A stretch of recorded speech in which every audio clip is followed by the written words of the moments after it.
Assalamualaikum, selamat pagi pemirsa. Kita hadirkan informasi pertama. Ini banjir di Semarang merendam rel kereta api dan membuat jalur kereta antara stasiun Semarang Tawang dan stasiun Alus Tua terendam air hingga pada tingkat yang beresiko jika dilewati. Pantauan hingga tengah malam, petugas PT KAI Daerah Operasi 4 Semarang telah diterjunkan ke lokasi untuk melakukan berbagai upaya antisipasi. Petugas mendatangi titik di perlintasan rel Kaligawe dan juga genangan banjir yang membuat rel kereta api ini nyaris tidak terlihat. Dari pemeriksaan petugas, ketinggian air sudah mencapai 19 cm di atas permukaan rel sehingga tidak direkomendasikan untuk dilintasi. Hal ini membuat sejumlah perjalanan kereta api akhirnya terhambat dan juga KAI melakukan rekayasa dengan mengalihkan kereta api dari arah Jakarta yang menuju ke Surabaya via Semarang menjadi memutar lewat Purwokerto, Yogyakarta, Solo lalu ke Gambir dan menuju ke arah Surabaya.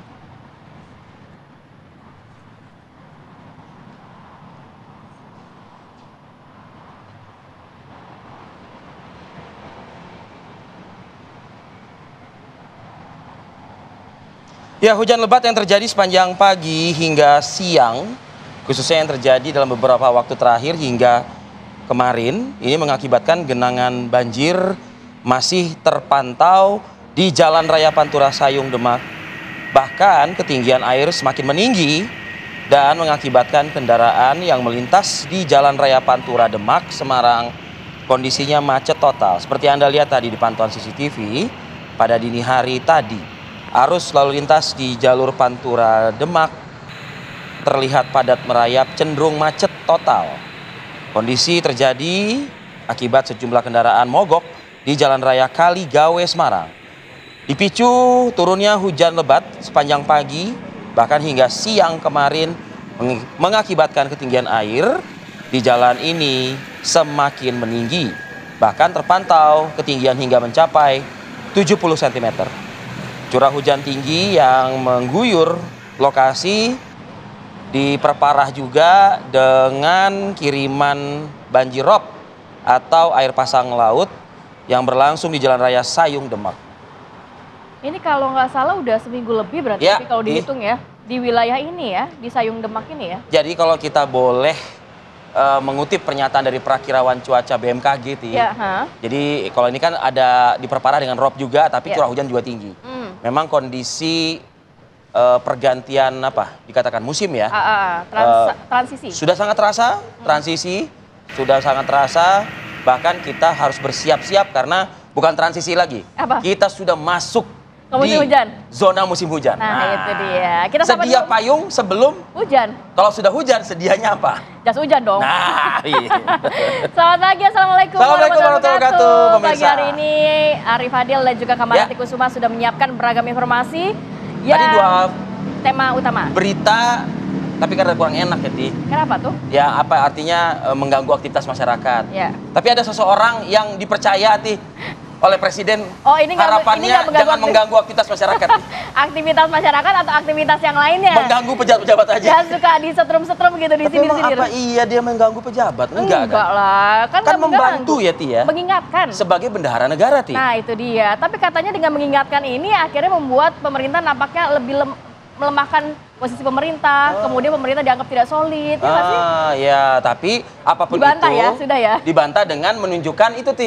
Survei, Ti. Nanti kita bahas ya, Ti ya. Oke, tapi seperti biasa di awal kebersamaan ini kita hadirkan dulu rangkaian informasi pembuka. Lanjut ya ke informasi berikut, ada ribuan warga pemirsa mengatasnamakan Forum Aktivis Madura Bersama dan Aliansi Masyarakat Desa di Sampang, Madura, Jawa Timur. Ini terlibat ricuh dengan pihak kepolisian. Terjadi di Jalan Raya Kusuma menuju kantor Dewan Perwakilan Rakyat atau DPRD setempat. Masa terlihat di layar kaca Anda pemirsa merangsek masuk menuju kantor DPRD di saat petugas sedang melaksanakan pengamanan aksi unjuk rasa. Para pengunjuk rasa semakin tak terkendali hingga sejumlah petugas keamanan dibantu juga Brimob Polda Jawa Timur mengeluarkan tembakan gas air mata untuk menghalau massa. Jadi pengunjuk rasa ini menuntut kepada wakil rakyat di Gedung Dewan untuk melaksanakan Pilkades serentak 2026 mendatang. Mereka juga meminta perangkat desa yang dipecat secara sepihak oleh PJ Kepala Desa segera diaktifkan kembali. Setelah aspirasi disampaikan, pendemo kemudian membubarkan diri secara damai.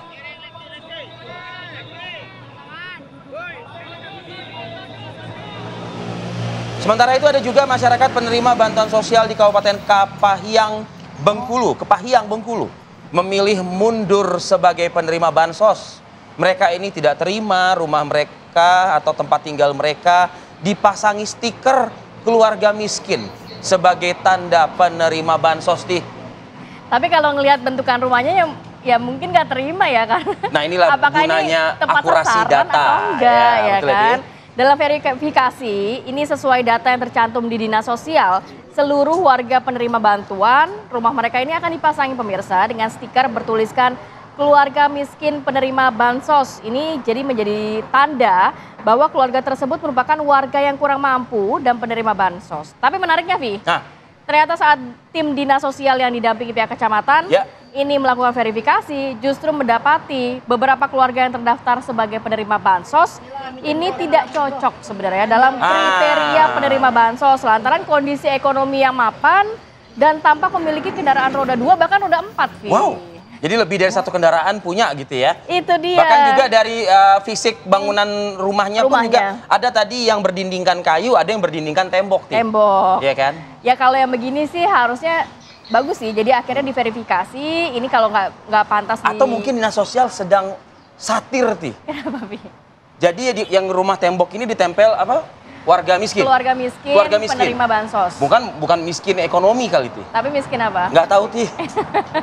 Mungkin miskin yang lainnya gitu, mungkin. Semoga ini juga bisa diberlakukan di semua tempat lah, jadi kita juga ikut verifikasi nih. Makanya pendataan diberesin. Paling bener ya. Jangan salah arah. Kita geser ke informasi yang lain, Vi. Ini asik bermain ponsel di pinggir jalan. Seorang pemuda menjadi sasaran jambret di depan Gereja Katedral Sawah Besar, Jakarta Pusat. Tidak terduga, kedua pelaku yang berboncengan sepeda motor ini muncul dari arah belakang. Ini melewati jalur trotoar. Terlihat ya dari CCTV ya. Ya. Ini gambaran detik-detik aksi penjambretan yang dialami seorang pemuda. Dua pelaku berboncengan sepeda motor melaju dari arah belakang melewati trotoar dan berjalan pelan. Seakan-akan akan menyasar targetnya begitu ya. Korban yang lengah kemudian dimanfaatkan oleh salah satu pelaku yang langsung merampas telepon genggam dari tangan korban dan pergi tancap gas. Korban dan sejumlah warga sempat melakukan pengejaran namun sia-sia. Berbekal video rekaman CCTV yang tengah viral di media sosial, kini sudah dipegang oleh jajaran Polsek Metro Sawah Besar Jakarta Pusat yang berjanji akan bergerak cepat untuk menyelidiki kasus ini. Tapi harap berhati-hati memang kalau di jalan kalau bisa jangan main handphone. Kalau butuh banget mungkin handphonenya pakai yang ada ininya loh, Vi, yang ada talinya. Oh, ya jadi kan? Kalau bisa dijambret seorang-orangnya yang bawa ya gitu ya. Itu kan antisipasi, Vi. Yeah. Oke, ini ada juga informasi seorang pria Parubaya ditemukan meninggal dunia di dalam tandon air atau toren air sebuah rumah kontrakan di Kabupaten Tasikmalaya, Jawa Barat, pemirsa. Korban merupakan seorang pengurus atau pengelola kontrakan ya yang diduga memiliki riwayat penyakit darah tinggi. Warga Gunung Putri, Desa Cintaraja, Kecamatan Singaparna ini digemparkan dengan penemuan jasad seorang pria pada Selasa. Jasad tersebut pemirsa ditemukan di dalam tandon air atau toren yang terletak memang di atas kontrakan. Korban diketahui bernama Abdul Karim, berasal dari Desa Mangkong Jaya, yang memang sehari-hari bekerja untuk mengurus kontrakan di lokasi tersebut. Jasad Abdul Karim ditemukan dalam posisi tertelungkup di atas toren yang hanya terisi air setinggi belasan sentimeter saja. Jadi penemuan bermula ketika sejumlah penghuni kontrakan ini mengeluhkan suplai air dari toren ini tidak mengalir. Korban kemudian inisiatif untuk naik ke atas toren untuk memeriksanya. Korban baru diketahui berada di dalam toren setelah warga melihat tangga masih berdiri tegak di dekat tandon air. Dan petugas kepolisian akhirnya membenarkan penemuan mayat di dalam toren tersebut dan diketahui korban ini memiliki riwayat penyakit darah sakit tinggi. Gitu ya. Tapi tidak ditemukan adanya tanda-tanda kekerasan dalam tubuh korban. Jadi mungkin apa murni kecelakaan, Ti? Iya. Oke, baik.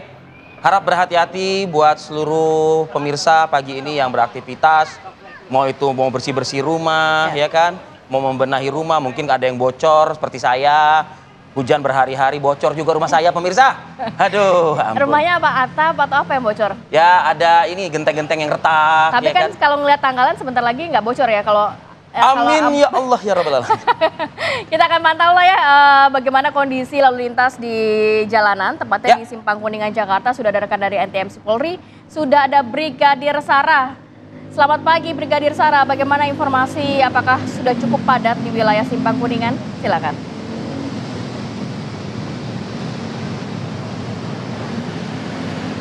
Baik, terima kasih Rati dan Arif serta selamat pagi pemirsa dari Kuningan. Saya melaporkan situasi arus lalu lintas di mana peningkatan volume kendaraan pada pagi hari ini tentunya sudah terlihat baik untuk kendaraan dari arah Pancoran yang akan mengarah ke Semanggi ataupun dari arah Pancoran yang akan mengarah ke Mampang dan Rasuna Said sudah dalam keadaan ramai, dan kendaraan dari arah Pancoran yang akan berbelok mengarah ke Mampang juga dalam keadaan kondusif, ramai lancar. Peningkatan sudah terlihat di jam berangkat aktivitas perkantoran pada pagi hari ini, dan banyaknya area perkantoran pada kawasan ini antisipasi terhadap kendaraan yang keluar masuk. Situasi yang sama juga terlihat dari arah Semanggi akan mengarah ke Mampang ataupun Ragunan. Peningkatan kendaraan sudah terlihat pada kawasan ini namun masih relatif normal. Kami menghimbau bagi Anda, para pengendara, untuk selalu menaati rambu lalu lintas yang berlaku. Dan antisipasi juga terhadap perubahan cuaca apabila terjadi hujan untuk menghindari berteduh di bawah pohon. Hindari juga genangan air, kurangi kecepatan kendaraan Anda untuk menghindari slip pada ban kendaraan. Dan sebelum memasuki kawasan ganjil genap, pastikan pula plat nomor kendaraan Anda sudah sesuai dengan ketentuan dan sesuai dengan tanggalan pada hari ini. Apabila tidak, silakan mencari jalur alternatif lainnya. Dan pemirsa, untuk situasi arus lalu lintas dari arah Semanggi akan mengarah ke Kuningan dalam keadaan kondusif ramai, kami juga tetap menghimbau bagi Anda waspada terhadap aktivitas keluar masuk kendaraan pada area perkantoran.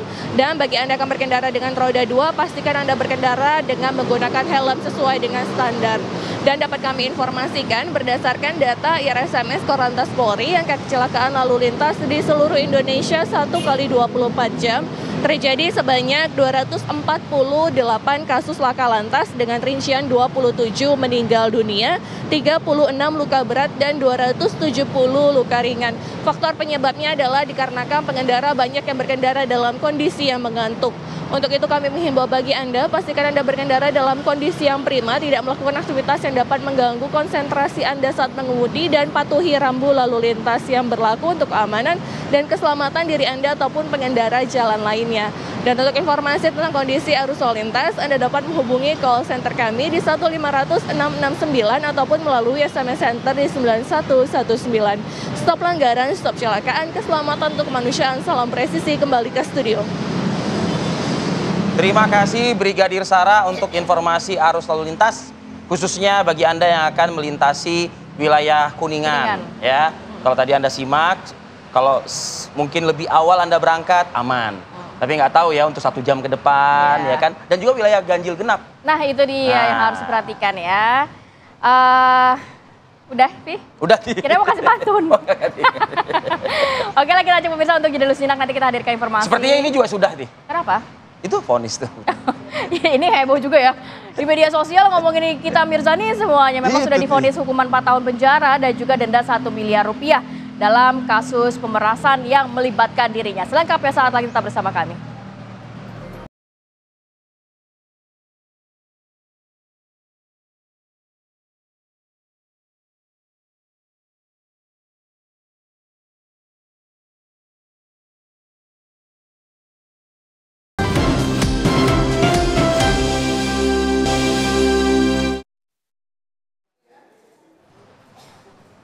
Oke, Anda masih menyaksikan kami di Apa Kabar Indonesia Pagi. Pemirsa, artis Nikita Mirzani akhirnya divonis hukuman 4 tahun penjara dan denda 1 miliar rupiah dalam kasus pemerasan terhadap Reza Gladys di Pengadilan Negeri Jakarta Selatan kemarin siang. Hakim Ketua Hairul Saleh menyatakan majelis hakim menilai Nikita tidak terbukti atas dugaan tindak pidana pencucian uang atau TPPU sehingga membebaskan ibu 3 anak itu dari dakwaan pencucian uang. Namun Nikita Mirzani terbukti secara sah dan meyakinkan melakukan perbuatan pencemaran dan pemerasan terhadap Reza Gladys. Vonis 4 tahun penjara dan denda 1 miliar rupiah, subsidi 3 bulan penjara ini jauh di bawah tuntutan jaksa yang menuntut Nikita dengan kurungan 11 tahun penjara. Sebelumnya Nikita Mirzani ditangkap dan juga ditahan di rutan Pondok Bambu sejak 4 Maret 2025. Nikita dan juga asistennya Ismail ini didakwa melakukan pengancaman melalui sarana elektronik terhadap Reza Gladys. Keduanya juga dijerat atas tuduhan pencucian uang. Yang tadi sudah clear ya, ternyata untuk TPPU ini tidak terbukti di TPPU, tapi terbukti di pidananya ya.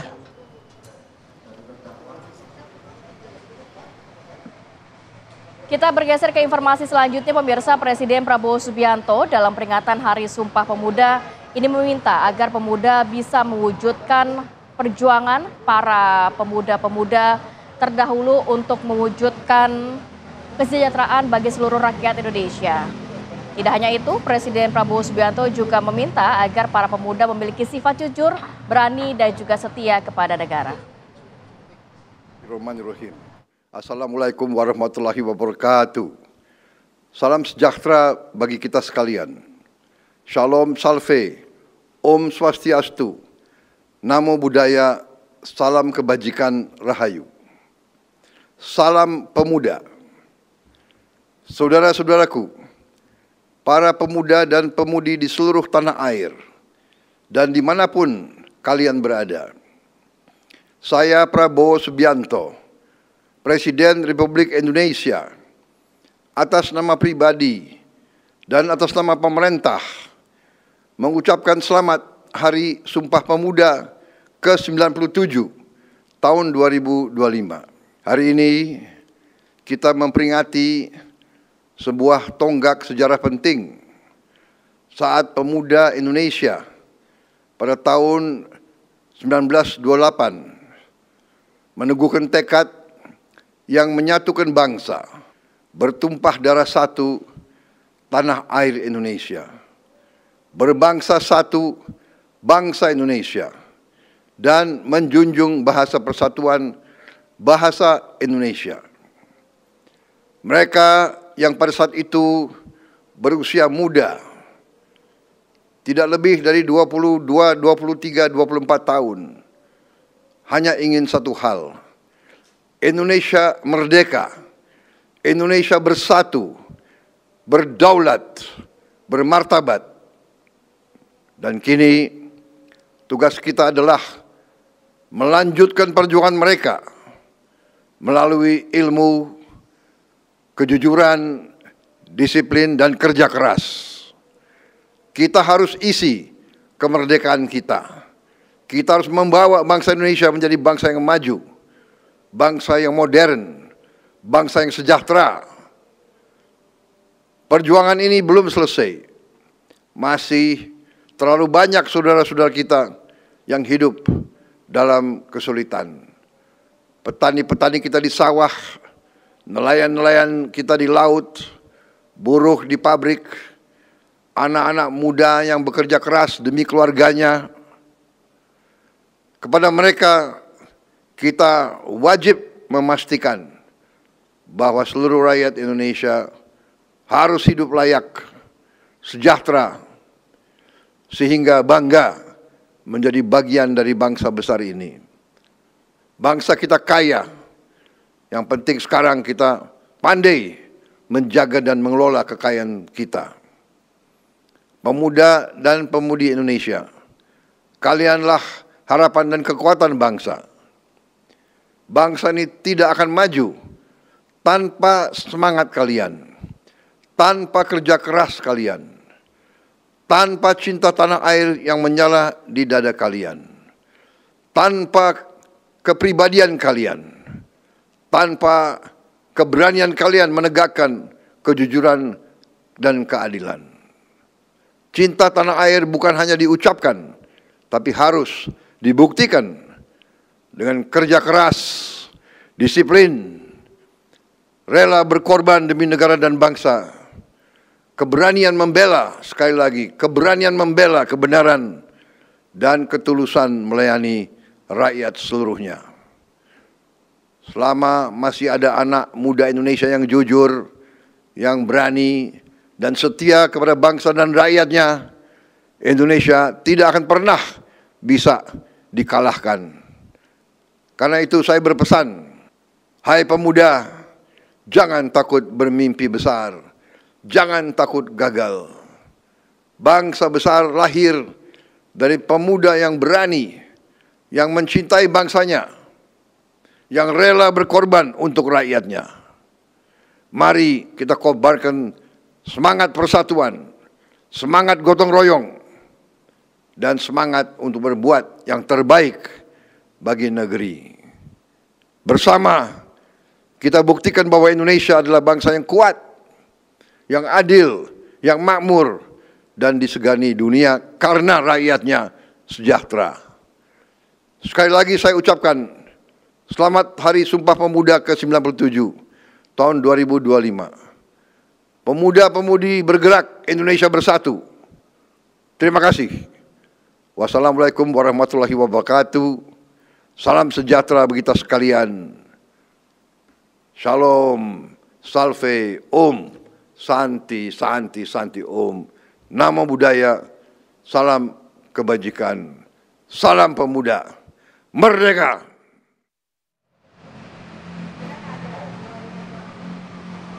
Siap Pak Presiden? Mohon maaf, buat pemuda.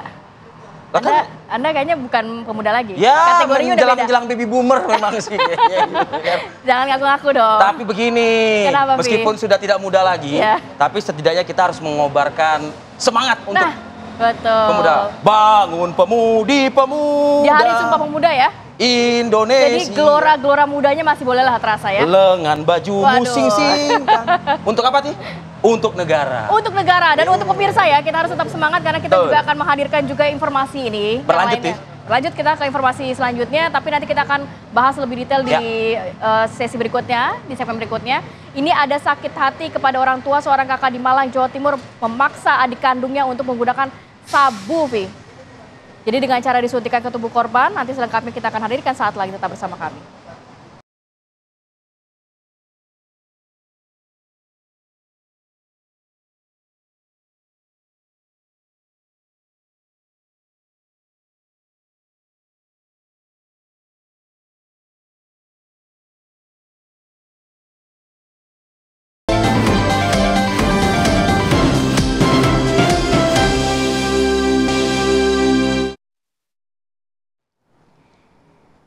Ya, terima kasih pemirsa Anda masih setia bersama kami. Kita hadirkan informasi warga Musi Banyuasin ini digegerkan dengan adanya penemuan mayat laki-laki dalam karung di tengah area persawahan. Jadi penemuan mayat ini dilaporkan oleh warga Dusun 1, Desa Ngulak 3 ke pihak kepolisian. Polisi pun langsung gerak cepat untuk mendatangi lokasi dan melakukan olah tempat kejadian perkara. Korban diketahui berinisial RM 39 tahun, warga Jalan Depati Sahil, Kecamatan Sanga, Desa Musi, Banyuasin.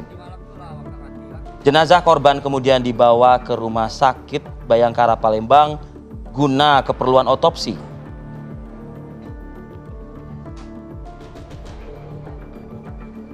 Sebelum ditemukan tewas, korban diketahui berpamitan meninggalkan rumah dengan mengendarai sepeda motor.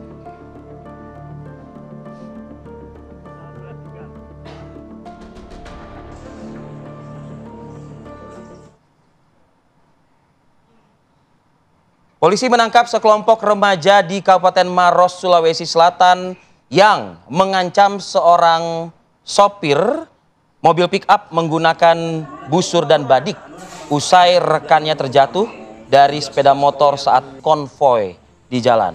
Rekaman video amatir yang Anda saksikan ini memperlihatkan petugas kepolisian mengamankan keempat remaja, 2 diantaranya terbaring di puskesmas untuk mendapatkan penanganan medis akibat terjatuh dari sepeda motor saat konvoy. Selain mengamankan para pelaku, polisi juga menyita barang bukti. Ini ada 15 anak panah, busur, ketapel, dan juga badik.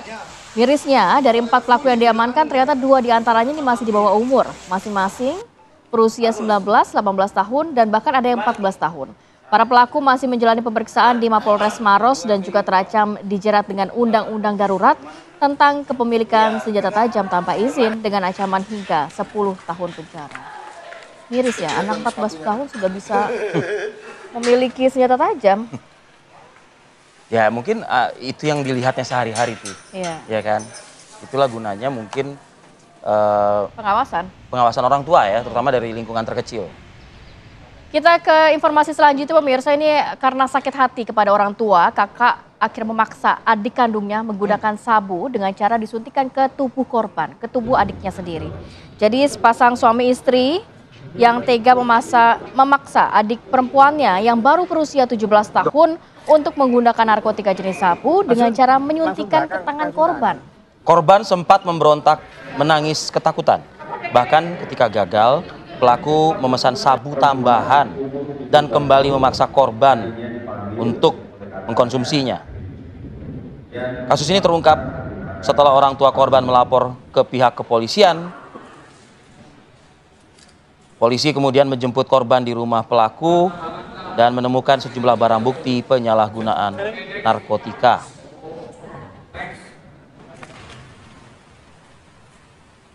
Baik pemirsa, untuk mendalami informasi ini bersama kita pagi ini sudah bergabung Aibtu Erlehana selaku Kanit PPA Polres Malang, Jawa Timur. Selamat pagi, Bu Kanit. Selamat pagi, selamat pagi. Ya, Bu Kanit, ini jalan ceritanya, kronologisnya secara highlight mungkin bisa dijelaskan kepada kami. Iya, jadi perlu kami jelaskan bahwa antara korban dan kedua tersangka ini sebenarnya kakak kandung.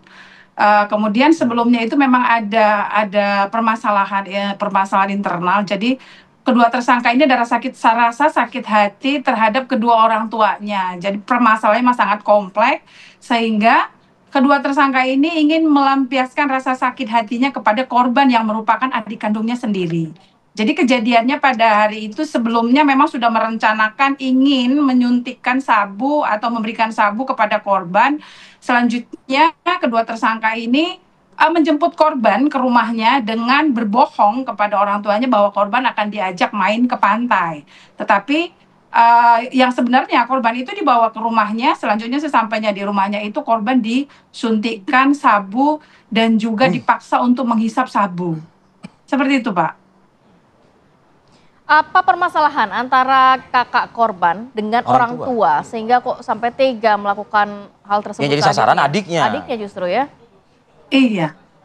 Jadi sebenarnya permasalahan ini sudah sangat lama ya, tapi pada intinya yang kemarin sangat memuncak itu karena ada permasalahan adik tersangka yang laki ini sebelumnya itu sempat kos karena si tersangka perempuan ini mempunyai usaha kos-kosan dari warisan keluarga.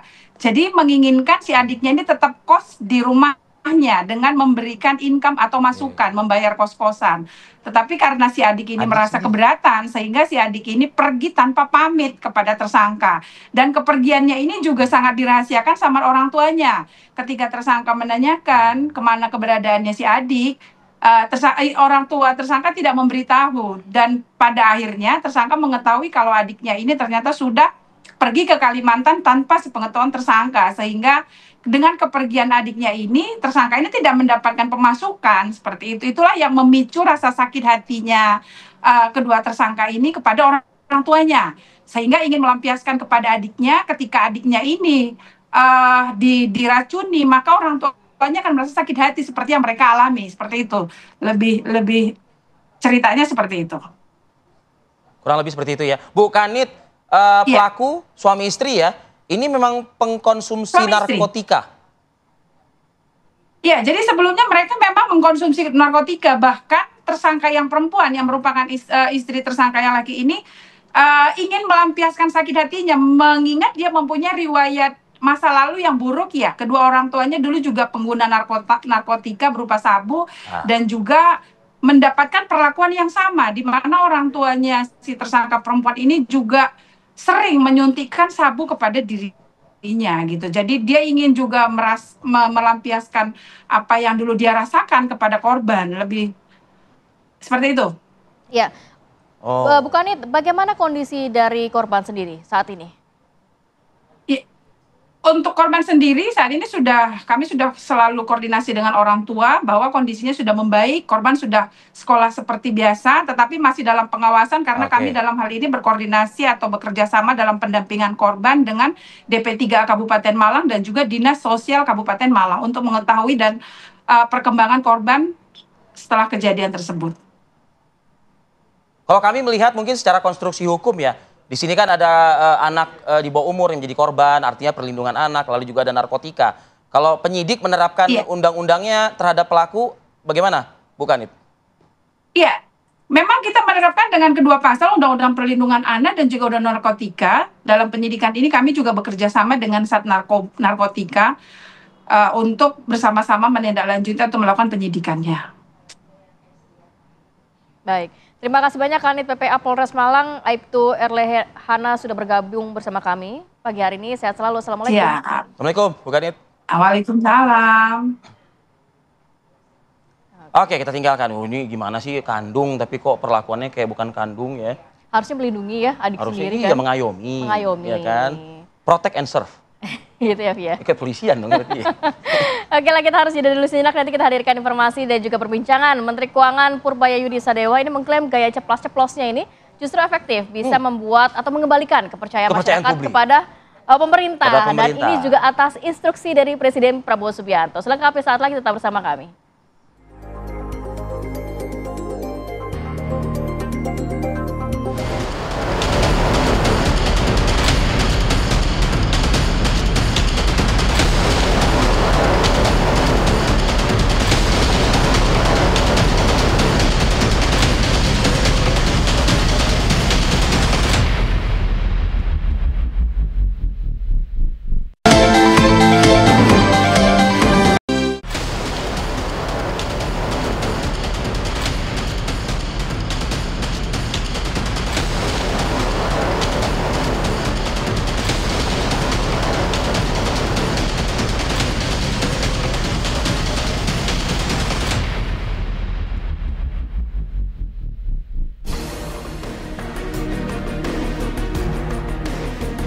Menteri Keuangan Purbaya Yudi Sadewa tak henti-hentinya menjadi buah bibir.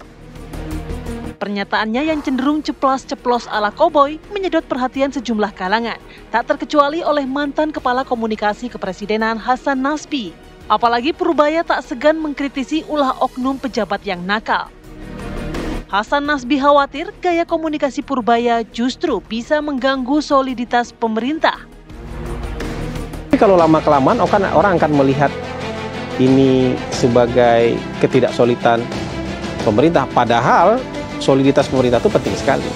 Jadi nggak bisa berlarut-larut kayak gitu. Maksudnya kalau ceplas-ceplosnya mengenai atau kelugasan itu mengenai kebijakan dan lain-lain nggak apa-apa.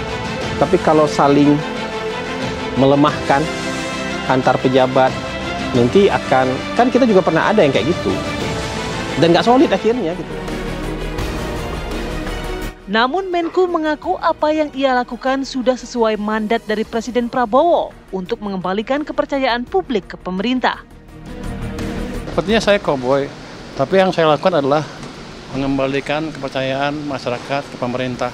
Itu juga atas pemerintah Bapak Presiden. Jadi saya nggak berani gerak sendiri. Jangan dianggap saya koboi, saya hanya perpanjangan tangan dari Bapak Presiden, kira-kira begitu. Purbaya bahkan berani membuka data indeks kepercayaan masyarakat yang meningkat pada bulan Oktober 2025.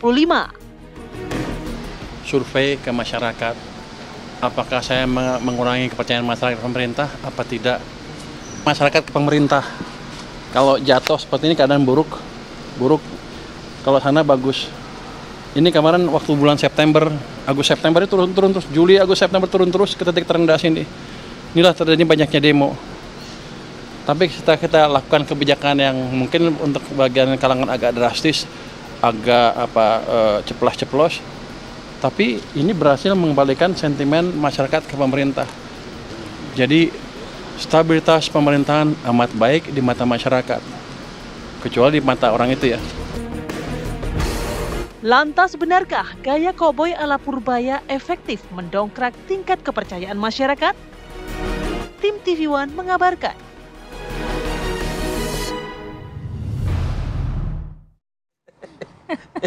Gak sabar kayaknya narsum kita buat komentarin nih. Ini kan pakai tayangan kan paling cuma 1 menit 30 second gitu ya. Nggak lebih dari 2 Yang di studio nih yang ada di layar kaca Anda pemirsa udah nyinyir aja. Pagi hari ini. Nggak bisa kita nyinyir. Oke, langsung dikenalin. Siap. Ya, pagi hari ini sudah ada Bang Henry Satrio, analis politik Universitas Paramadina, dan juga Prof. Gun Herianto, pakar komunikasi politik. Selamat pagi, Bapak-Bapak. Assalamualaikum Bapak-Bapak, sehat semua ya Pak ya? Sehat. Ini kayaknya menjadi perbincangan publik nih, Ya. Menteri yang satu ini ya. Jadi setelah kebijakan A, antar kebijakan B, nah ini mendapatkan kritikan malah ngeluarin bukti. Secara survei justru Tingkat kepercayaan publik ini meningkat Publik kepada meningkat. pemerintah. Nah, saya mau ke Bang Hensat deh. Ya. Nampaknya yang kalau mengutip salah satu podcast mengatakan bahwa ini ada yang di-strum banyak nih. Hari ini yang ini di-strum, besok ini di-strum. Kalau yang ini di-strum akhirnya membuat dari pemerintah sendiri terlihat tidak solid dan melemahkan pemerintah. Dari sisi Anda, apakah memang seperti itu melihat gaya menteri ini? Selama presidennya nggak marah, mestinya sih solid-solid aja. menurut Anda presiden marah nggak? Menurut saya sih nggak. Nyaman ya kayaknya. Nyaman-nyaman Katanya aja. instruksi presiden justru, Oh, arahan gitu. presiden. Jadi Pak Purbaya nih masuk di ranah di mana masyarakat merindukan suara-suara seperti Purbaya. Yang kayak begini. Yang kayak begini, waktu zaman Pak Jokowi kan ada Gerindra tuh yang bersuara-suara kayak gini. Ada PKS, Ya. ada Demokrat Ya. gitu. Sekarang nggak ada. Yang ada kan Henry Satrio, Gugun, dan Prof. Gun gitu ya. Yang bersuara seperti Pakai itu. kami undang ya begini ya. Tapi kan kita nggak punya protokol. Ya. Protokolernya ada di Pak Purbaya. Jadi makanya. Nggak punya protokol yang ngingetin. Sudah ya, Pak Menteri, sudah ya. Jadi teman saya tuh bilang tuh, kalau dengerin Pak Purbaya ya, kelihatannya bulan depan nih kita tajir semua. Kenapa? Karena optimismenya gitu. ditingkatkan. Dia adalah menteri pertama yang ngajak rakyat kaya bareng-bareng. Jangan kerja terus. Tapi kan baru statement, ingat kerjanya investasi belum tabung. terlihat loh. Makanya saya juga ingatkan. Kadang-kadang kan gaya komunikasi mungkin bisa disukai, tapi substansi tetap aja ada di kantong kan. Kantong rakyat nih tebel nggak nih? Kalau nggak tebel-tebel, ya lama-lama ngomel juga. Kalau nggak tebel-tebel, nggak apa-apa ngomel juga. Salah Menteri Keuangan. Kalau nggak bukan. tebel-tebel. Bukan. Nah ini, kenapa akhirnya semuanya tertujukan ke dia? Karena dia terus yang mau ngomong, bayangin aja. Ini orang bukan orang politik. Kalau orang politik, Kita nyebutnya apa sih? Profesional. dia iya teknokrat aja, Tapi justru profesional. bukan dari politik, jadi leluasa kali ngomongnya. Oleh karena itu, ada hal yang nggak tahu tuh. Dia plok-plok gitu, bayangin aja. Kalau Prof. Gun nih sebagai orang politik, jadi menteri, kita foto aja ya. Nanti yang lain dijawab oleh Pak Gun. Terus Menko-Menkonya pergi. Oh, itu yang kemarin terjadi. Itu secara politik, bos. Kalau dia Itu orang orang politik, politik tuh kelakuannya kalau gitu. orang politik, pasti dia ngeles-ngeles. Waduh, saya nggak bisa nih, saya mesti ikut Menko saya. Itu orang politik. Tapi dia cuek aja diterangin gitu. Kemudian waktu beredar video rapat kabinet yang dia nggak diajak ngomong. Iya. Dia kan harusnya kalau orang politik, warit tuh. Minimal cari temen, ngajak ngomong ya. Kalau misalnya temennya pergi, ya nggak apa-apa. Gitu ya. Kalau Kan ini- ada kejadian itu. Tapi ini dia santai aja. Santai aja. Terus begitu dikritik, ya kan Pak Luhutnya jauh. Masa saya mesti teriak-teriak, Pak Luhut, Ya, kan nggak gitu mungkin juga. gini, Bang Hensa, saya santai aja. Saya kan Menteri Keuangan, tahu nggak Menteri Keuangan itu apa? Bendahara negara yang ngasih Anda ini duit. Seharusnya Anda yang ngajak saya ngobrol, kan gitu kan. Tapi itu tadi pertanyaan bagus. Apakah salah Purbaya aja kalau kemudian nggak sampai 6%? Enggak. Kan ada perindustrian, ada Iya. perdagangan, Yes. ada UMKM, dan Yes. menteri-menteri ekonomi lainnya. Iya. Tapi mereka kan nggak bicara seperti Purbaya. Mereka nggak ngajak kayak bareng-bareng. Gitu. Makanya Purbaya ini jadi harapan gitu ya. Bahkan kalau kalau waktu itu kan kita dengar ada istilah buzzer. Iya. Kalau Pak Purbaya bukan lagi buzzer. Apa dong? Namanya Pas Pampur. Apa tuh? Pasukan Pengamanan Purbaya. Jadi kalau salah-salah ngomong dikit di medsos, Pas Pampurnya bro. Termasuk Anda ya? Enggak Itu ngomong. dibayar atau nggak dibayar Kayaknya Anda diserang kayaknya. Ya begitulah. Waktu itu malah saya cuma bilang begini. Apa tuh? Itu Pak Purbaya ngomongin cukai rokok 57% Fir'aun gitu kan. Itu pasti pegiat-pegiat kesehatan marah tuh. Karena pegiat kesehatan kan kalau bisa cukainya naik aja terus gitu ya. Betul. Habis itu bos saya digurui tentang cukai itu sama Pas Pampur. Pas Pampur ya. Tapi inilah kenyataan hari ini gitu. Nah, apa sih masyarakat haus ya kayaknya ya? Karena kan semuanya muji. Semuanya melontarkan optimisme terus-terusan. Kita nih kena PHK loh. Ya. Kita nih Merasa relief, nggak dapat langsung lapangan nasib pekerjaan gitu ya. loh. Kemarin Kedai Kopi baru ngeluncurin survei gaya hidup kelas menengah. Oke. 3 bulan terakhir memang pengeluarannya naik semua. Oke. Dan kalau kena PHK ini baru 50% yang dapat kerjaan. Yang 50% lagi belum. Tapi bagus pemerintah ada program magang nasional. Iya. Tapi habis itu gimana ya, ntar tolong dipikirin gitu kan kalau selesai magang. Nah balik lagi ke Pak Purbaya, jadi ini fenomena yang memang anggaplah nggak ada oposisi lagi, terus kemudian muncul Pak Purbaya. Oposisi dari dalam. Oposisi dari dalam, yang lo salah. Dan kebetulan yang disentil sama Pak Purbaya itu menteri yang quote and quote secara citra bermasalah di masyarakat. Oke. Misalnya ada menyebabkan melalui survei yang rilis kemarin itu ya? Ya kan kelihatan itu. Jadi pas lah ya Pak Purbaya mengambil simpati dari masyarakat nih ya? Iya, jadi kalau dalam bahasa komunikasi itu disebutnya COCOK. Nah, cocok. Nah, dari bahasa komunikasi, pakarnya sudah ada juga di studio, alhamdulillah, bicara soal komunikasi. Jangan-jangan Presiden kita, Prabowo Subianto, ini menggunakan tangan Purbaya ya, untuk jewer kabinet-kabinetnya yang agak-agak kurang pro ke rakyat begitu. Iya, menurut saya kalau nggak ada lampu hijau itu udah disemprit sejak awal kan. Artinya kalau kita bicara Pak Purbaya, menurut saya bicara 3 hal. Pertama bicara pesan, 2 bicara impresi, 3 bicara substansi. Pesan dan impresinya kan sekarang lagi menarik minat perhatian publik. Kenapa? Karena terhubung dengan beberapa konteks dinamis yang dibutuhkan masyarakat. Nah, soal substansi itu berarti soal kebijakan. Ya. Tapi apakah itu salah Menkeu kan? Menurut saya masih harus kita menyiapkan ruang skeptis terhadap substansi ini. Kenapa? Karena butuh waktu untuk mengevaluasi. Jadi jangan juga larut dalam collective behavior, perilaku kolektif untuk langsung mengatakan ini baik. Tapi siapkan yang disebut dengan skeptisme. Nanti saya akan nilai baik jika memang hasilnya memang berkorelasi dengan apa yang diucap. Tapi masyarakat kita karena nampaknya terbawa euforia di awal ya? Nah itu jangan, kenapa? Karena kita udah terlalu banyak contoh. Euforia itu kadang-kadang melahirkan disonansi kognitif. Keberbedaan antara apa yang dipikirkan dengan yang dirasakan. Bahwa Pak Purbaya itu punya keunikan dalam sisi komunikasi. Jarang yang perpaduan 2 gaya sekaligus dalam satu orang. Gaya apa? Cowboy satu? Ya, satu yang disebut dengan dynamic dan equalitarian plus dalam satu diri. Dynamic itu kan lugas, tegas, asertif. Itu cirinya. Itu kayak ceplas-ceplos maksudnya di situ. Ceplos-ceplos. Makanya sering dalam bahasa media cowboy. Itu sebenarnya dynamic style dalam akademik. Nah, equalitarian style itu biasanya dia bicara terhubung dengan audiensnya. Jadi dia setara. Makanya gaya bahasa Pak Purbaya itu gampang, mudah dikunyah, mudah didiseminasikan. Kenapa? Diksi, retorikanya itu mudah dipahami. Komunikasi Pak Purbaya, Menteri Keuangan kita ini, kayaknya dia memanfaatkan apa ya, yang biasa mungkin di telinganya masyarakat langsung. Itu dia.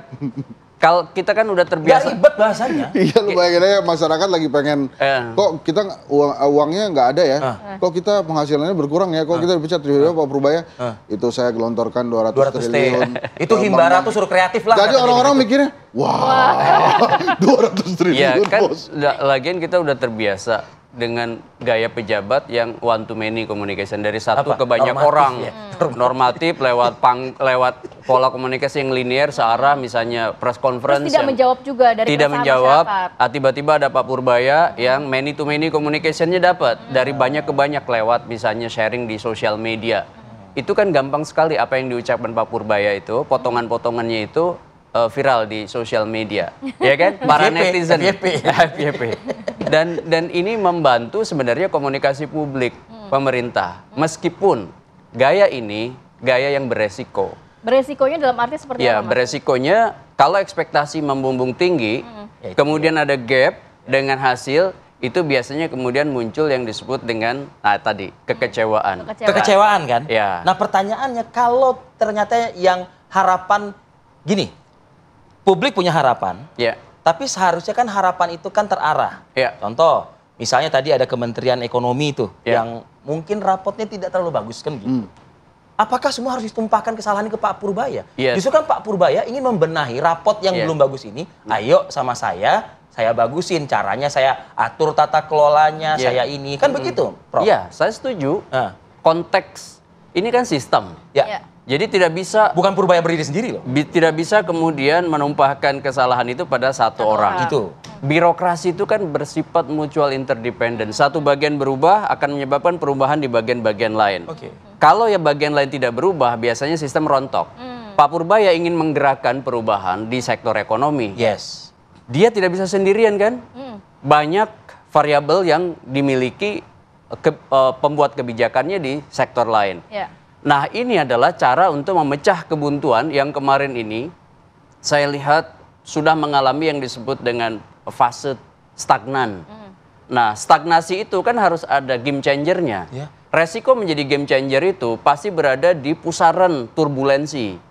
Antara lain adalah opini publik. Ingat gak di awal-awal? Pak Purbaya kan dihantam juga. Dapat sentimen negatif. Tapi bagusnya adalah dia dengan cepat mengucapkan permohonan maaf, ya kan? Ya. Dan itu Ya. etik dalam komunikasi publiknya dapat.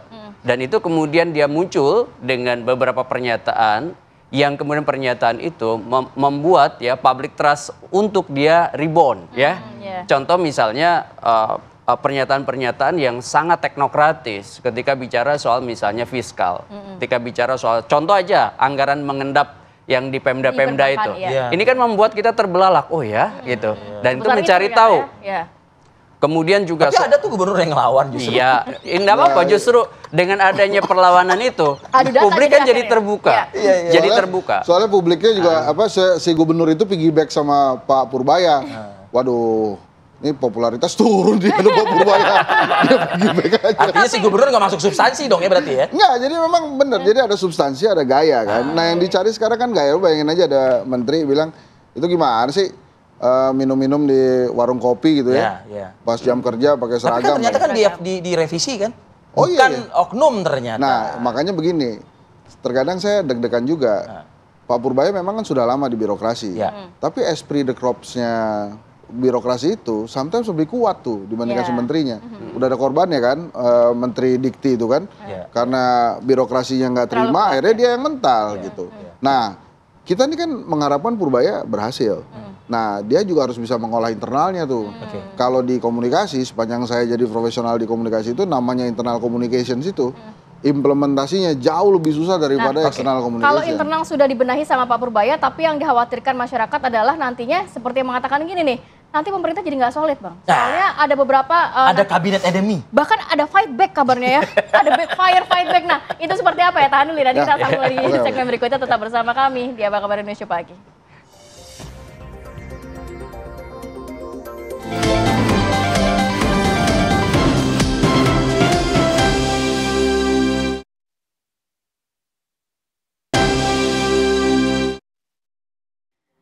Oke, kembali lagi perbincangan. Saya lanjut. Perbincangan seru. Perbincangan seru ya. Pagi-pagi seru berarti ini ya? Bukan, nanti kan program Oh selanjutnya. iya, oke. Nah tadi saya menyambung terkait ada juga kekhawatiran. Takutnya nih tiba-tiba banyak yang disetrum sama Pak Purbaya, akhirnya backfire. Fight back dan lain sebagainya. Padahal kan sebenarnya kita membutuhkan pemerintahan yang terlihat solid. Di belakang maupun di depan layar gitu Bang. Ini menariknya. Netizen Indonesia tuh memang maha benar lah dengan segala tweetnya atau apa. Purbaya itu perubahan besar untuk Indonesia Raya. Wah. Jadi kalau baru nemu nih. Enggak, itu dari netizen. Netizen ya. Jadi kalau belum siap untuk perubahan yang besar, nggak usah ikut-ikutin Purbaya. Bahkan ada yang ngasih tahu, Pur, pelan-pelan Pur. Indonesia belum siap perubahan besar. Karena apa? Karena sudah mulai terlihat ada faksi-faksi sparkling gitu yang muncul seolah-olah berbeda dengan Purbaya. Kemudian ngingetin Purbaya dan lain-lain lah. Siapa itu? Ya banyak lah macam-macam. Yang nyuruh dia ngomong waktu itu? Bukan. Oh, bukan. Muncul-muncul aja Ya lah. suruh Pak Purbayanya ngerem gitu ya. Saya ini lagi berusaha main aman nih, sekali-sekali lah. Gitu ya. Soalnya Di Aki Pagi itu nggak ada yang aman. Oh ya, nggak ada yang aman memang. Jadi ini saya terusin ya. Iya, lanjut Bang Jadi, Hasan. dan kemudian memang sekarang orang-orang sudah mulai bertanya substansi. Iya. Kan tadi saya bilang di survei Kedai Kopi, penghasilan naik, pengeluaran naik tuh. Sementara kan Pak Purbaya bilang kasih saya kesempatan. Ini nanti 2026 ya mendekati 6% atau bisa lebih 6% sedikit. So artinya kan ada harapan di situ. Tapi kan yang ditunggu juga lapangan pekerjaan. Nanti kalau ini sudah tinggi, pasti orang-orang juga dapat kerjaan sendiri. Selalu Purbaya bicara yang optimisme seperti itu. Sementara mungkin menteri-menteri yang lain selama ini yang masih bulan madu. Ini bahaya. Ya yang masih Bahaya. Yang masih Ya bahayanya begini. Masa sih kabinet mau melawan pernyataannya Purbaya? Ini kan sebetulnya kan kabinetnya Prabowo gitu loh ibaratnya. Ya. Jadi kalau misalnya target 6% harus terpenuhi, ya menterinya harus kerja keras juga dong. pada saat Pak Prabowo mengumumkan menteri, kemudian reshuffle beberapa kali, kan masih ada yang, kok si ini nggak di ini sih, nggak diganti maksudnya, kok si ini masih tetap sih, kok ini begini sih, artinya rakyat kan masih menunggu. Kemudian Pak Prabowo masukin Purbaya, dia mengubah stylenya. Yang pertama kan Pak Prabowo melawan mitos. Dulu kan mitosnya Menteri Keuangan tuh harus Sri Mulyani, bos. Harus dari universitas tertentu kan. Ternyata diubah semua, universitasnya diganti, orangnya diganti, tiba-tiba kayak gini. Seingat saya Menteri Keuangan yang modelannya kayak gini, walaupun gayanya beda, itu cuma 2 yang saya ingat. Siapa tuh? Karena kan saya masih muda, Mari Muhammad sama Pak Purbaya. Ini emang gayanya lebih dekat ke rakyat dibandingkan ke elit, dan gayanya juga lebih layman's gitu ya. Nah, hal-hal seperti ini kan disukai, tapi memang betul mesti diingatkan substansinya. Kita kan pernah ada satu masa di mana gorong-gorong menjadi hal yang luar biasa gitu. Nah, ini sekarang juga tuh udah dicor katanya ya. Lanjut. Nah, makanya yang sekarang ini juga mesti diingatkan, kita substansi. Makanya jangan cuma omong-omong. Betul, rakyat tuh nungguin kan tadi surveinya Kedai Kopi itu dari yang di PHK baru 50% dapat kerjaan lagi. Nah, mereka nunggu nih nonton Purbaya optimis gitu ya. Yang pengeluarannya naik 3 bulan terakhir. Waduh, ini gimana ya cara menambah penghasilan? Nonton Purbaya, wah optimis lagi. Yang tadinya mau masuk ke gig untuk menambah pekerja untuk menambah penghasilan, nggak jadi, begitu dengerin Purbaya, optimis lagi. Jadi banyak hal-hal optimis yang ditunggu oleh Purbaya. Nah, Purbaya itu berarti mengganggu kabinet yang lain dong. Seharusnya nggak mengganggu kan? Harusnya nggak mengganggu. Melecut kan gitu kan? Harusnya melecut dan membuat harusnya anggota kabinet tapi kok ada rasa di dalam pikiran? Kok ada rasa di dalam pikiran? Enak aja, siapa sih lu? Baru masuk kemarin sore aja udah. Karena mungkin selama ini mereka adalah menteri-menteri yang juga lebih besar ras politisinya. Sehingga lebih mikirin hal-hal tentang politik gitu. Tapi kalau dengan gaya yang ini akan terus berlangsung lama, Anda melihat akan ada percikan-percikan lain ya, Kak? Saya rasa harusnya menteri-menteri ini bersyukur ada Purbaya. Karena yang ngomong satu pintu. Bukan cuma satu pintu. Selama ini dibongkar, rakyat dikupas semua. Bahkan Pak Prabowo himself, ya, ini kan kita di selatan jadi boleh campur-campur ya. Oh ya, circle beda. Itu menilai kerja kabinet itu 6. Itu kan artinya memang ada yang salah. Pak Prabowo ingin mencetak gol dong, masukin striker baru. Purbaya, teman-teman harusnya ikut semangat karena ada peluang-peluang baru untuk mencetak gol. Itu sebetulnya yang dilakukan Pak Purbaya sekarang. Tapi lagi-lagi kita juga perlu ingetin Pak Purbaya, rakyat juga ada batas kesabarannya. Jadi pada saat ini mana kantong nggak tebel-tebel nih bos, lo ngomong aja gitu, nanti jadi berbalik gitu. Nah itu dia, makanya ini buat para pas papur, saya sebetulnya belain Purbaya. Tapi ini saya ngingetin juga gitu ya. Kayaknya Prof sejalan nggak nih sama Bang Hensat? Ya, kalau dari sisi komunikasi publik, ya ada istilah yang sebenarnya dipraktekkan oleh Pak Purbaya, yaitu service level agreement. Biasanya pada saat mengkomunikasikan sesuatu dengan jelas nih ukuran metrik kerjanya 6 bulan pertumbuhan ekonomi akan naik. Itu dia yang bilang loh ya kan? Bilang, dan itu di statementkan secara eksplisit di muka publik. Nah, saya akan menilai baik atau tidak setelah terlihat. Nah, ini kan juga mungkin publik lain. Tapi Prof, ya kan, setelah terlihat kan. Tapi dengan melihat kinerja kabinet sekarang, imbas dari pernyataan Purbaya tadi itu, mengarah ke sana nggak? Ada nggak? Iya, kalau kita lihat kan ada perbaikan-perbaikan. Nah, ini yang harus diapresiasi. Tapi ya itu tadi, jangan jumping conclusion, jangan tiba-tiba menyimpulkan ini sudah oke nih. Jadi oke dalam tanda petik. Hasilnya kan belum kan? Iya, makanya kalau komunikasi publik tadi yang tadi saya sampaikan dengan ukuran yang dia bikin sendiri, dalam arti matrik kerja dia sebagai menteri, nah 6 bulan kemudian kita cek tuh, kalau itu sudah dipenuhi dan kemudian memenuhi juga ekspektasi publik, kita bisa bilang, oke, Pak Purbaya on the right track. Jangan euforia di awal. Ini namanya dalam contagion theory ya. Perilaku kolektif itu memang kerap menular. Terutama dengan kebisingan di media sosial. Gitu ya. Saya sih melihat apa yang dilakukan sekarang sudah dari sisi komunikasi publik memang menarik perhatian. Terus Tapi ini juga dibantu sesuai ini. juga Ini dengan praktik, Prof. kaidah tadi, apa namanya, service level agreement tadi. Ada matriknya. Nah, sekarang persoalannya adalah apakah konsisten dan persisten? Apakah punya daya tahan di tengah Tapi gempuran? kayaknya Pak Purbaya tahu ya kira-kira siapa yang harus diservis ya? Masyarakat dan presiden. Enggak, itu Yang lainnya- dibantuin kok. Pak Purbaya itu dibantu oleh Pak Prabowo. Karena kemarin kan ngeluarin BLT yang 300.000 itu untuk 35 juta orang kalau nggak salah. So artinya Presiden membantu apa yang dikomunikasikan oleh Purbaya, ini bisa kejadian nantinya. Makanya sebetulnya menteri-menteri yang lain ini harusnya terpicu gitu Terlecut ya. tadi. Nah tadi kan kalau Prof kan ada teorinya sedikit ya supaya kita nggak kalah kelas ya. Jadi masuk juga nih teorinya nih. Nah Pak Purbaya ini Kayak kabinetnya mereka berdua ya. Kayak kabinetnya berdua. Ya Prof. saling melengkapi lah.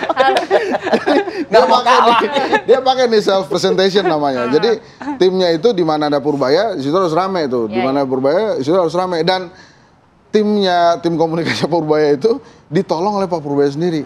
Pak udah Pak, lu kok nyuruh gue pulang gitu kan?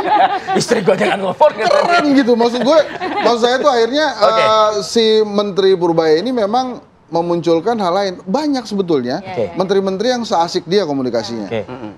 Mas Pras oke lah, dia menjaga kehati-hatian, tapi kayak Maman Abdurrahman, terus kemudian Yaserli, atau Menteri Hukum, itu sebenarnya ngomongnya juga kayak gitu juga. Asal jangan blunder aja.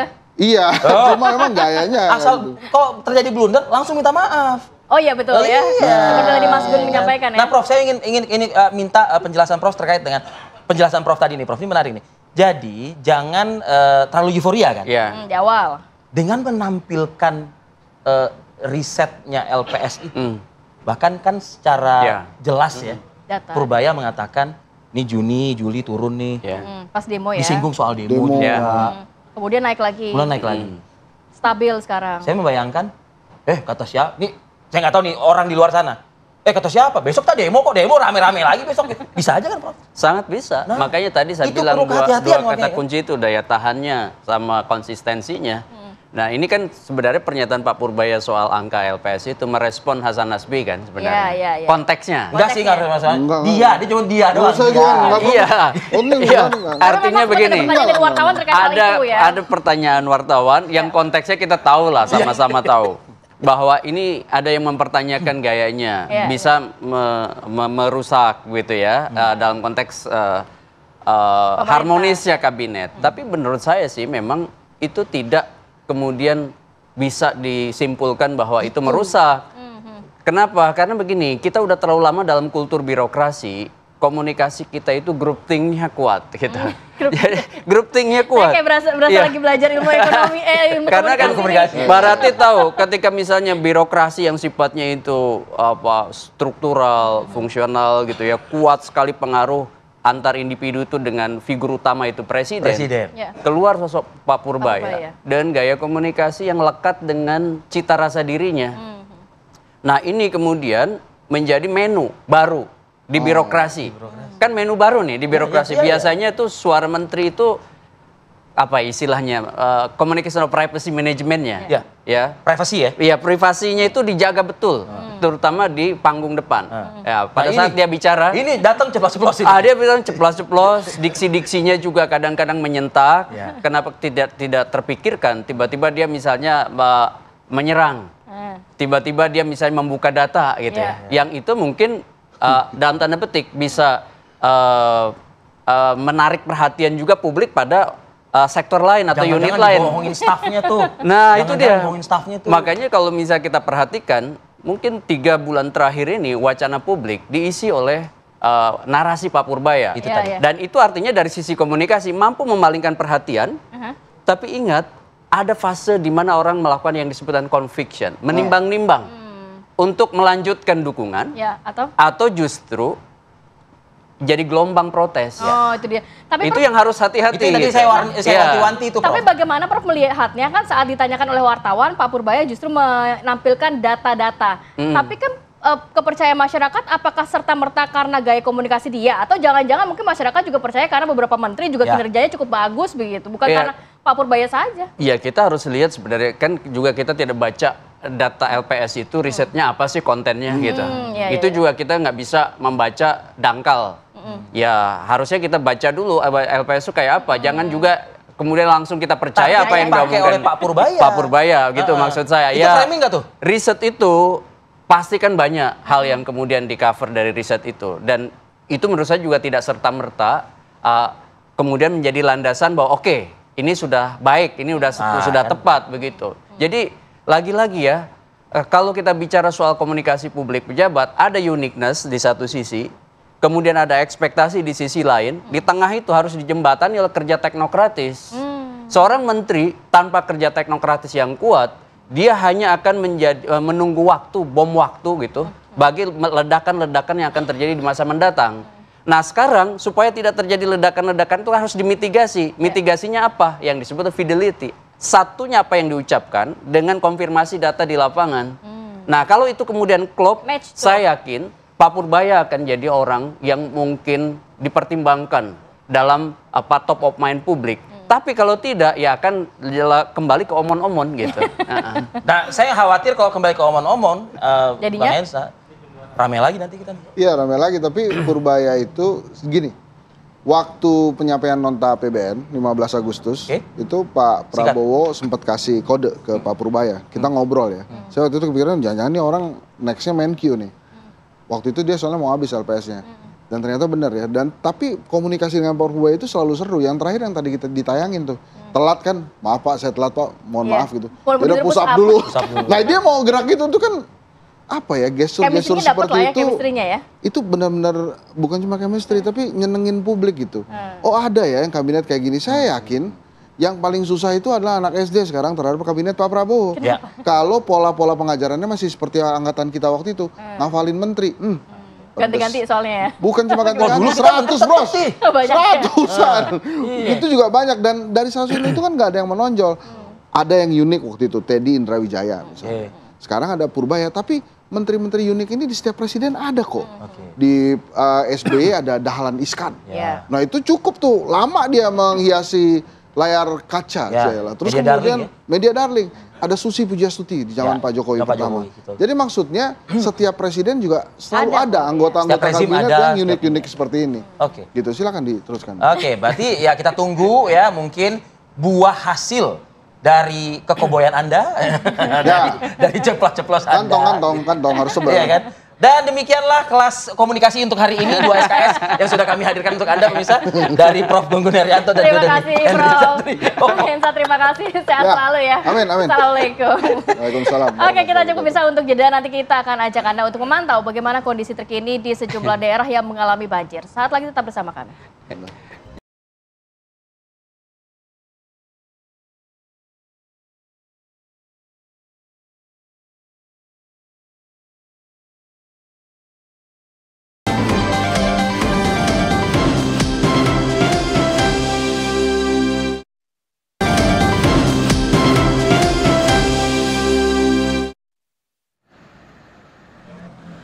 Pemirsa, banjir di Kota Semarang kembali naik pada Selasa malam. Hujan yang turun sejak pagi ini membuat sejumlah lokasi tergenang air. Pantauan pada Selasa malam, banjir semakin naik di Jalan Pantura Kaligawe Semarang. Ketinggian air mencapai 1 meter di titik depan Rumah Sakit Islam Sultan Agung. Kondisi ini mengakibatkan kemacetan panjang lalu lintas di Jalan Kaligawe yang hanya bisa dilalui truk besar. Meski begitu masih ada beberapa pengendara sepeda motor yang sengaja menuntun kendaraan tanpa menghidupkan mesin. Sebagian besar adalah pekerja di kawasan industri Kaligawe. Kemacetan di jalur dari Demak ke arah Semarang mengular sampai ke wilayah Sayung. Sementara dari arah Semarang menuju Demak kemacetan terjadi hingga jalan arteri Semarang sepanjang lebih dari 3 km.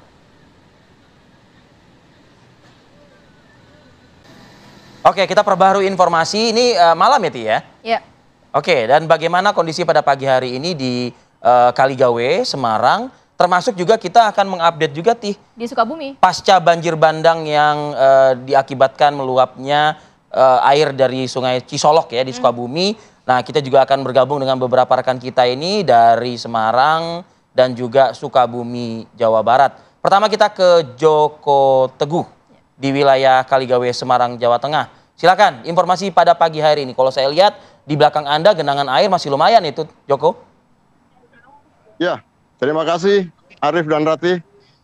Saat ini di belakang saya adalah lokasi Jalan Kaligawe yang berada di Kecamatan Gayamsari, dan ketinggian air di sini pada pagi ini ternyata walaupun tadi malam tidak hujan, tapi airnya juga masih tetap nggak surut-surut sampai sekarang. Termasuk yang sudah masuk ke dalam kampung-kampung di Kampung Karangkimpul, kemudian di Kampung Kaligawe yang sebelah utara, juga airnya ini terus sampai ke arah Demak, sampai di titik yang paling dalam itu di depan RSI Sultan Agung yang ada di Terboyo, ya, di Kecamatan Genuk. Dan saat ini masyarakat yang dari kampung-kampung yang akan bekerja harus menerjang banjir di sini. Mereka juga mengendarai sepeda motor, menerjang banjir.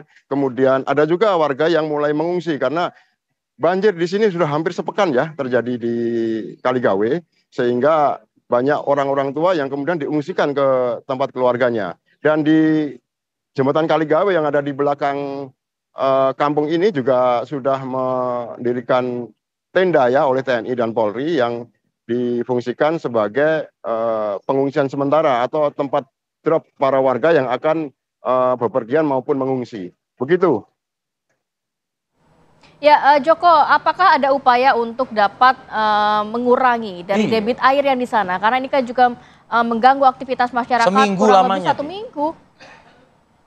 Ya, dari pemerintah Kota Semarang dan pemerintah Provinsi Jawa Tengah bekerjasama dengan BMKG ya kemarin sudah melakukan modifikasi cuaca dengan menaburkan dari udara dengan pesawat garam ya, bahan kimia garam yang diharapkan bisa mengalihkan hujan di Semarang ke tempat yang lain, terutama ke arah laut ya. Tapi pada hari Selasa kemarin sudah terjadi hujan lagi, dan hari ini sebenarnya cuaca cukup cerah ya, cuaca cukup cerah. Jadi diharapkan kalau nanti tidak hujan, banjir ini surut. Tapi nanti kalau hujan lagi, kemungkinan karena akan banjir lagi karena posisi dari Jalan Kaligawe itu berada di dalam cekungan. Jadi ketika dari arah Telogosari masih banjir, airnya akan diarahkan ke Kaligawe kemudian dialirkan ke laut gitu. Oke, nah kabarnya juga ada air laut pasang juga ya yang mendambah ketinggian debit air juga di lokasi ya?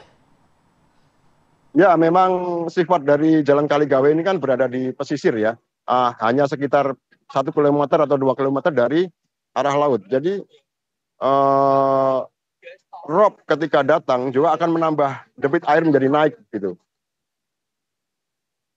Apakah juga masyarakat ini sudah mulai mendirikan posko-posko pengungsian? Mengingat seminggu pasti ada sanitasi yang terganggu juga ya. Ya, dari pihak Dinas Kesehatan sudah menerjunkan petugas-petugas dari puskesmas ya untuk mendata warga yang kemungkinan merasakan gatal-gatal atau penyakit yang lain, sehingga mereka tidak terjadi lebih parah. Tapi dari beberapa yang saya pantau, mereka masih juga banyak ada yang di dalam rumah, ada juga yang terutama yang orang-orang tua ini sudah mulai mengungsi. Oke, Joko Teguh, terima kasih ya. Sementara ini informasi update, pembaharuan informasi dari Anda di wilayah Kaligawe Semarang. Saya bergeser dulu ke Rizky Gustana di Sukabumi, Jawa Barat. Rizky, memasuki hari ketiga ya. Ini bagaimana pembenahan pasca banjir bandang yang terjadi di sana? Ya, Arif dan Ratih, dapat kami kabarkan bahwa pasca banjir bandang yang melanda desa Tikauripan, Kecamatan Kisoro, Kabupaten Sukabumi, memang masih menyisakan lumpur yang mengenang setiap korban terdampak, terutama rumah-rumah yang memang berada di pinggiran sungai. Kita bisa lihat bahwa kondisi sekarang warga masyarakat masih melakukan pembersihan yang dilakukan secara mandiri, tentunya dibantu para relawan kemanusiaan dan TNI Polri. Nanti siang rencananya akan melakukan upaya pembersihan. Namun kondisi ini memperparah karena setiap hari hujan semakin lebat, terutama di sore hari, sehingga air dan lumpur dari sungai tersebut masih masuk ke area pemukiman tersebut. Bisa kami kabarkan bahwa banjir bandang yang terjadi di Desa Cikahuripan ini tidak hanya melanda pemukiman warga, namun fasilitas umum seperti kantor desa, tempat ibadah, dan sekolah itu mengalami kerusakan yang sangat parah, Fadil. Hingga saat ini memang data yang kami terima bahwa di Desa Cikahuripan dan Kecamatan Cisolo Kabupaten Sukabumi ini sedikitnya ada 500 jiwa terdampak dan 1.500, menurut kami 500 kakak dan 1.500 jiwa terdampak akibat banjir bandang yang melanda kawasan ini. Kita bisa lihat bahwa kondisi rumah sampai saat ini sudah tidak layak digunakan. Ada yang memang dindingnya jebol seperti ini, itu sudah memang tidak bisa digunakan. Sementara dapat informasikan juga bahwa setiap kantor desa saat ini melayani warganya dialihkan ke tenda darurat bantuan dari Badan Penanggulangan Bencana Daerah Kabupaten Sukabumi. Tadi saya bilang bahwa banjir bandang ini tidak hanya merusak pemukiman warga, namun ada sekolah dasar ya. Sekolah dasar yang memang kondisinya sangat parah. Ruang kelas sebanyak 9 ruang itu sama sekali tidak bisa digunakan, hingga akhirnya terpaksa aktivitas belajar mengajar muridnya diliburkan entah sampai kapan. Namun pihak kepala sekolah terus berupaya agar dibikinkan tenda darurat biar muridnya bisa melakukan belajar mengajar, karena sebentar lagi akan ujian sekolah. Begitu, Fadil. Ya, Rizky, kalau sedikit mungkin, apakah lokasi ini sebenarnya lokasi yang rawan bencana, khususnya banjir bandang, Rizky? Ya, dapat kami laporkan juga bahwa lokasi ini ketiga kalinya mengalami banjir bandang. Wow. Pertama tahun 2004, 2013, sekarang paling terparah sepanjang 3 kali itu. Ini banjir diakibatkan memang dari intensitas hujan yang sangat tinggi dan jebolnya tanggul penahan sungai Sisolok ya beberapa meter, sehingga air dapat meluap ke pemukiman warga. Begitu, Ratih. Oke, Rizky, mungkin kalau kita melihat dari gambar terkini Anda ya, ini kan gambar terkini nih yang ada di layar kaca kita saat ini. Saya belum melihat, Rizky, mohon maaf, mungkin koreksi ya, belum melihat adanya bantuan tenaga dari BNPB atau TNI, Polri untuk berupaya menyingkirkan sisa-sisa material yang terbawa oleh arus banjir bandang ini. Tadi kita melihat masih ada tumpukan-tumpukan di depan rumah warga dan lain sebagainya. Bisa Anda mungkin koreksi pernyataan saya atau pertanyaan saya ini? Ya, Fadil, dapat kami informasikan memang TNI dan Polri dari pertama sampai ketiga ini tidak begitu nampak masif ya melakukan bantuan terhadap korban bencana ini. Namun ada sedikitnya TNI dan Polri juga memberikan bantuan, membawa bantuan dan bingkisan ke posko darurat bencana, gitu. Namun saya dapat informasi bahwa hari ini siswa yang tengah belajar di sekolah Stukpa Polri itu akan dikerahkan ke sini untuk membantu menyingkirkan material-material longsoran atau lumpur yang memang masih mengenang pemukiman warga, begitu. Oke, karena saya mengkhawatirkan, Rizky, nah seperti ini nih, seperti yang ada di layar kaca dari sorotan kamera Anda ini ya. Bila dibiarkan berlama-lama, material ini tentu kan akan mengganggu juga kesehatan dari masyarakat yang menjadi korban, gitu, Rizky. Ya, betul, memang berencana dari pihak kepolisian Resort Sukabumi juga dan Dandim 0607 saat ini tengah kemarin sore melakukan rapat koordinasi dengan Forkopimda, akan membantu dan menurunkan pasukannya untuk menyelesaikan atau membereskan sisa-sisa material dan lumpur yang masih mengenang di pemukiman warga, Fadil. Baik, terima kasih banyak Rizky Gustana atas laporannya. Dan jaga keselamatan Anda, jaga kesehatan Anda, Rizky. Atas laporannya langsung dari lokasi. Dan juga Joko Teguh ya tadi ya. Selamat bertugas kembali teman-teman. Assalamualaikum. Baik, kita harus jeda dulu sejenak, nanti kita hadirkan informasi. Ini viral di media sosial ya, Vi ya. Jadi ada warga Batu Ampar, Kota Batam yang memunguti bawang yang berserakan. Nah, tapi ini bawangnya bawang dari mana dan apakah berbahaya atau tidak? Kita akan bahas saat lagi, tetap bersama kami di Apa Kabar Indonesia Pagi.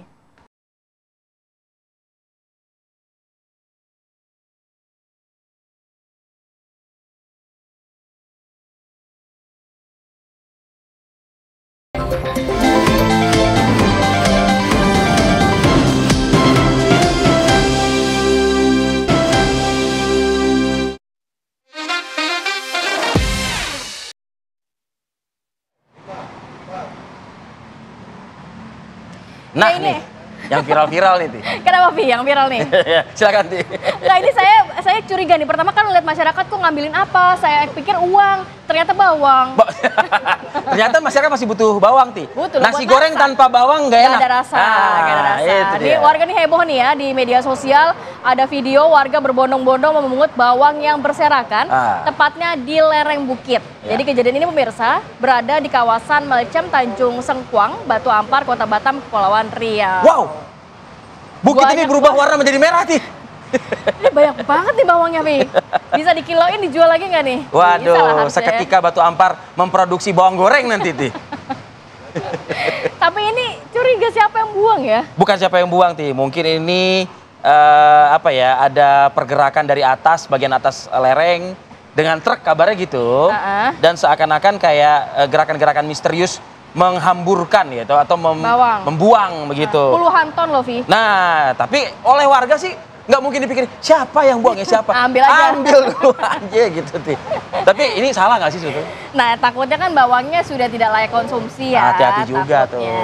Atau mungkin ini bawang-bawang ilegal. Kalaupun misalnya ada yang benar nih, misal ya, ada yang membuang. Karena apa? Karena mungkin bawangnya tidak baik, bawangnya mungkin jelek atau apa. Kualitasnya nggak bagus. Terus dikonsumsi oleh masyarakat. Kan jadi nggak benar kan peruntukannya ya. Itu dia. Nah, makanya kalau misalnya ada kualitas yang buruk, jelek, ya jangan dibuang begitu aja lah. Lah ini kan juga mencemari lingkungan dong kalau gini. Betul. Puluhan ton soalnya kan.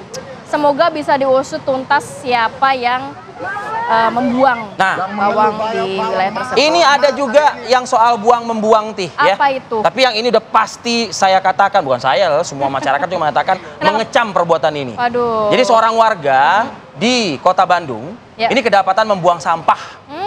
Bahkan membuang sampahnya di depan rumah orang. Ini mah kelewatan. Ini kelewatan memang. Enggak kelewatan sih, Ti. Jadi dia benar di depan rumah orang, nggak kelewatan rumah orangnya. Nggak kelewatan rumah orangnya, Ti. Jadi aksi tersebut membuat pemilik rumah geram, kemudian memasang spanduk berisi foto para pelaku pembuang sampah, Ti. Jangan buang sampah sembarangan, ya. Karena terlihat terekam CCTV, akhirnya secara jelas para pelakunya yang suka buang sampah sembarangan. Dan warga akhirnya geram ya, lihat lingkungannya ini seringkali dikotori oleh orang yang tidak dikenal. Ya, apalagi kalau sampah tersebut menutupi saluran drainase ketika cuaca lagi kondisi kayak gini. Ya? Betul. Smile, you're on spanduk right now. Malu-maluin tuh. Kalau di rumah saya ada juga bikin spanduk kayak gini, Ti. Tapi bukan foto. Tulisannya apa? Semoga yang membuang sampah di rumah ini 7 turunan apa begitu kan? Disumpahin. Disumpahin. Nah, kita geser ya ke informasi lain. Ada aksi nekat yang dilakukan oleh seorang mahasiswa yang menyamar menggunakan hijab ini untuk memasuki kos-kosan wanita. Jadi terjadi di wilayah Bangkalan, Jawa Timur. Jadi laki yang nyaru jadi perempuan. Dia pakai jilbab, tujuannya untuk masuk kos wanita. Kan jadi panjang akhirnya, dibawa polisi nih. Dia nggak mensyukuri apa yang sudah Allah berikan kepada dia ya. Kitohnya sebagai seorang laki-laki, kenapa harus menyerupai perempuan? Bukan, dia masuk ke dalam kos-kosan untuk apa? Bertemu dengan pacarnya. Jadi dia nekat demi bertemu dengan mantan kekasihnya untuk meminta maaf. Mantan pacar sih sebenarnya ya. Dia akhirnya. Nah ini kan akhirnya terungkap. Minta maaf ini kan akhirnya terungkap. Artinya permohonan maafnya gagal berarti ya. Karena mantan pacar mungkin teriak gitu. Iya kan? Dikira maling atau dikira apa gitu ya. Ada sosok KW di sini nih kata dia. Gitu. Jadi insiden akhirnya tapi berakhir dengan damai ya, Vi. Karena disertai dengan surat perjanjian bahwa pelaku tidak boleh lagi mengulangi perbuatannya. Iya.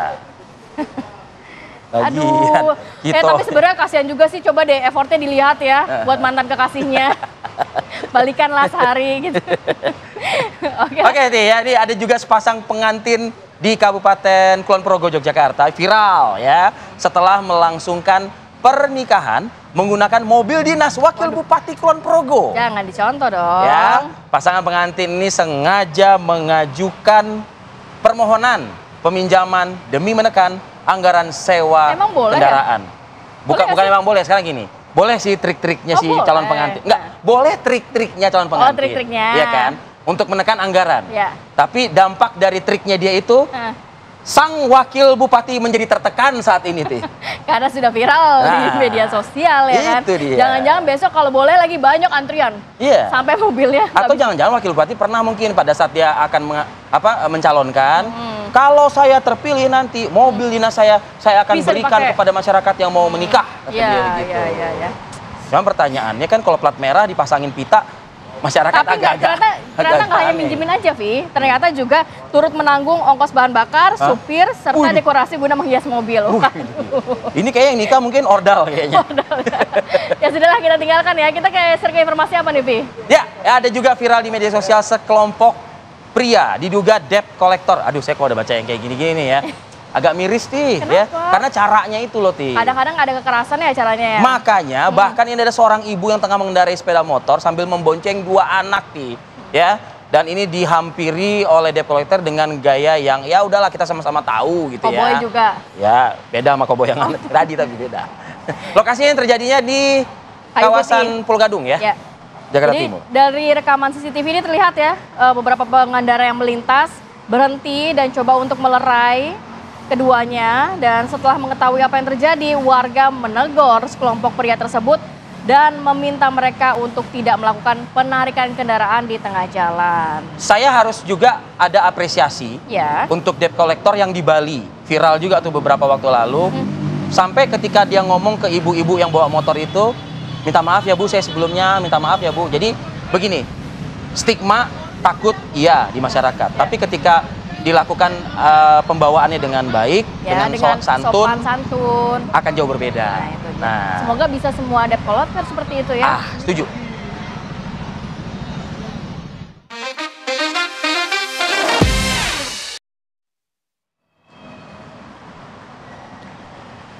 Pi, kalau berbicara ngomong Pasar Senen ini, apa yang diingatan Rivi? Baju-baju keren, nggak kalah modelnya dengan yang kekinian, tapi bekas sih. Iya, bekas ya. Ini kan udah dari zaman dahulu kala ya, Via. Pasar Senen ini dikenal dengan thrifting ya, penjualan baju bekas. Sejak adanya sentilan dari Pak Purbaya Purbaya ini, akhirnya pedagang ini jadi khawatir karena kan impor barang-barang bekas, khususnya baju bekas ini kan benar-benar harus sentilannya kan untuk importirnya, Ti. Tapi kan penjual jadi nggak ada bahan-bahan atau barang-barang untuk dijual. Benarkah demikian? Kita coba ya pantau nanti secara langsung di Pasar Senen Jakarta Pusat. Sesaat lagi.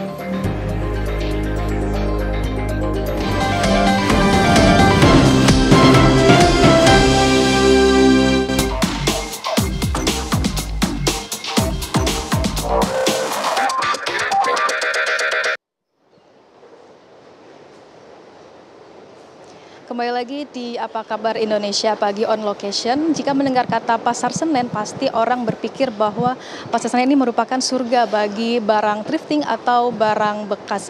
Kenapa? Karena barang thrifting merupakan diminati karena modelnya yang bagus, kemudian mereknya yang bagus, dan juga dijual dengan harga yang dapat dibilang cukup terjangkau. Namun baru-baru ini Menteri Keuangan Purbaya Yudisadewa ini merencanakan untuk melakukan kebijakan baru terkait barang impor yang dinilai ilegal atau masuk tanpa izin, di mana nantinya Menteri Keuangan Purbaya Yudisadewa akan menindak tegas atau memberikan denda bagi para pelaku importir yang dinilai itu ilegal. Kenapa? Karena dinilai nantinya barang-barang impor yang masuk secara ilegal ini dapat merugikan negara dan juga dapat menggerus usaha-usaha tekstil dalam negeri. Nah, kemudian rencana dari Purbayo Disa Dewa ini tentunya mendapat berbagai respon dari masyarakat, salah satunya dari para pedagang dan juga para pembeli, di mana para pedagang ini juga khawatir nantinya kebijakan ini akan berdampak pada pendapatan mereka. Namun terkait dengan peraturan pemerintah sendiri sebenarnya sudah diatur dalam Permendak nomor 40 tahun 2022, di mana ditetapkan bahwa pakaian bekas ini menjadi salah satu barang yang dilarang untuk diimpor. Namun di lain itu juga Menteri Purbaya menjelaskan bahwa nantinya barang-barang yang importir ilegal ini nantinya akan diganti dengan barang-barang dari dalam negeri, dan sehingga ekonomi di Pasar Senen ini juga dapat terus berjalan. Demikian Arif, kami kembalikan ke Anda di studio. Baik, Kinan, terima kasih ya. Laporan langsung Anda dari Pasar Senen, Jakarta Pusat.